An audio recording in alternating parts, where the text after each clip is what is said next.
চুপ কর চুপ কর। চুপ চুপ। ওই নুপুরের আওয়াজটা শুনতে পাচ্ছিস? দেখ ভালো করে শোন।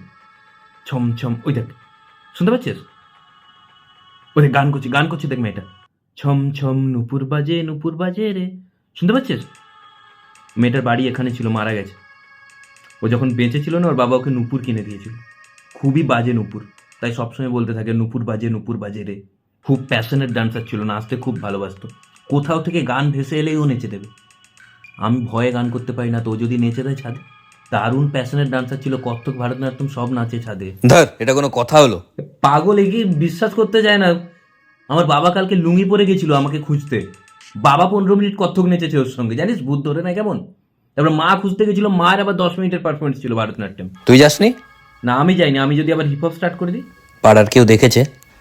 পাড়ার একজন দেখেছে, পুরো স্পষ্ট বলেছে, পুরো স্পষ্ট দেখেছে যে ওকে দেখা যায় না। আরে কিছু কিছু জিনিস ভাই মানতে হয়, এগুলো হয়, এগুলো যাতা ভূত নয়। কি করে বোঝাবো বলতো ওকে? ওই যে পাশের বাড়িটা দেখছিস না, ওই বাড়ির লোক 1 মাস ছিল না, এই ভূতটা গিয়ে ওখানে থাকতো। সব, মানে ওরা যখন এসে দেখে সব খেয়ে নিয়েছে, আলু নেই, পেঁয়াজ নেই, সব খেয়ে নিয়েছে, আটা খেয়ে নিয়েছে এমনি এমনি।